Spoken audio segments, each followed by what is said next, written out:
अजितदादांना जाऊन आज 5 दिवस झालेत आणि अख्खा महाराष्ट्र राष्ट्रवादी काँग्रेस पक्षाचा परिवार आणि सर्व पक्षीय नेते अजूनही त्या धक्क्यामध्ये आहेत.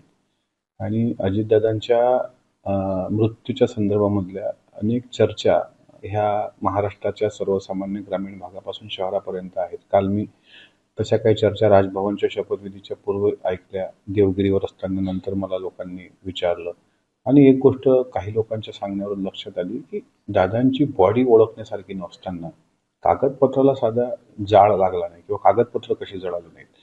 त्याच्यामुळे प्रश्न असे आहेत की विमानाचं टेक ऑफ किती वाजता होतं. विमानात पहिलं टीव्हीवर बातम्या चालल्या 6 लोक बसली होती. मी आता माहिती घेऊन पाहतोय तर त्याच्यामध्ये 5 लोकांची नावं दिसत आहेत. एक कॅप्टन, दुसरे को कॅप्टन आणि त्याच्यानंतर ते माली नावाची मुलगी, स्वतः दादा आणि विदीप जाधव त्यांचे बॉडीगार्ड, असे 5 दिसतात. पण पूर्वी मग 6ची बातमी चालली. त्याच्यानंतर फ्युएल त्याच्यामध्ये असताना विमानाला घिरट्या घेण्याच्या संध्या होत्या. 100 घिरट्या विमानाने घेतल्या असत्या आणि सेफ लँडिंग करता प्रयत्न केला असता तरी दादांचा जीव वाचला असता. मिड डे कॉल जो दिला गेला तो याच्याकरता दिला गेला की मला धावपट्टी दिसत नाही आहे. त्यावेळेस पुण्यावरून सांगितलं गेलं की तुम्ही पुण्याला लँड करा. मग त्या पायलटनी ते लँड का केलं नाही. दोन्ही पायलट कसे बदलले गेले. काही पायलट ट्रॅफिकमध्ये अडले होते. सकाळी माझ्या माहितीप्रमाणे मी दादांसोबत 2-4 विमानाचा प्रवास सकाळी डोमेस्टिक एअरपोर्टवरून केला, गेट नंबर 8 मधून. त्या दिवशी त्याच गेटमधून दादा चालले होते आणि त्यावेळेस सुद्धा ट्रॅफिक नसते त्या काळामध्ये. आणि ट्रॅफिकच्या अडचणीचं कारण दाखवून अचानक ज्या पायलटची हिस्ट्रीच दारूची आहे, ज्याला सस्पेंड केलंय, जे विमान नादुरुस्त आहे, अशा प्रकारे दादांनी प्रवास करावा आणि मग शेवटी बॉडी छिन्न विछिन्न परिस्थितीत माळरानावर सापडावी, कागद जळलेले नसावेत. आणि याबद्दलची साशंकता एक कार्यकर्ता म्हणून माझ्या मनात आहे. म्हणून काही प्रश्न मी उपस्थित केलेत. आता CID चौकशी संदर्भात स्वतः मुख्यमंत्री साहेबांनी तसे निर्देश दिलेत. तशी चौकशी सुरू पण आहे. पण उच्चस्तरीय पण चौकशी याची झाली पाहिजे. स्वतः केंद्रानं यात लक्ष घातलं पाहिजे की हे काय आहे. हा घात आहे की घातपात घडून आणलाय की अपघात आहे. मला कोणावर शंका घ्यायची नाहीये. पण माझ्या शंकेचं निराकरण पण व्हावं, कारण हुरहुर वाटते.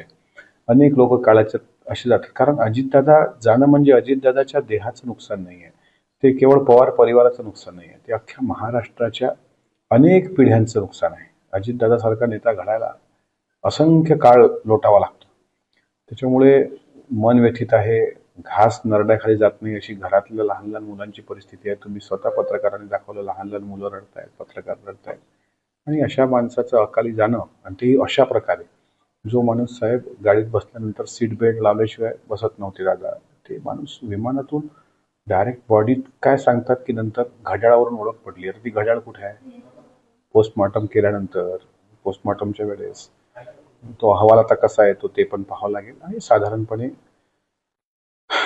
मला असं वाटतं की याबाबत स्वतः केंद्रीय गृहमंत्र्यांना भेटलं पाहिजे आणि त्याबाबत चौकशी उच्चस्तरीय करण्यासंदर्भात निवेदन केलं पाहिजे. तसा प्रयत्न माझा एक आमदार म्हणून भेटण्याचा दिल्लीला जाऊन त्यांना असेल आणि अधिवेशनात सुद्धा. आणि मला विश्वास आहे की या घटनेनंतर ज्या पद्धतीनं देवेंद्र फडणवीसजी एक मोठे भाऊ म्हणून सुनेत्रा वहिनींच्या पाठीशी खंबीरपणे उभे राहिले, स्वतः एकनाथराव शिंदे साहेब उभे राहिले, तर विश्वास आहे की राष्ट्रवादीच्या सर्वसामान्य कार्यकर्त्यांच्या भावना लक्षात घेऊन ते उच्चस्तरीय चौकशी करतील आणि सत्य काय ते एकदा जनतेसमोर येऊन जाईल. माझ्या माहितीप्रमाणे पियुष गोयल हे राष्ट्रवादी काँग्रेस पक्षाचे सक्रिय सदस्य नसून ते त्यांच्या भारतीय जनता पार्टीचे एक सदस्य आहेत आणि केंद्रीय मंत्री आहेत.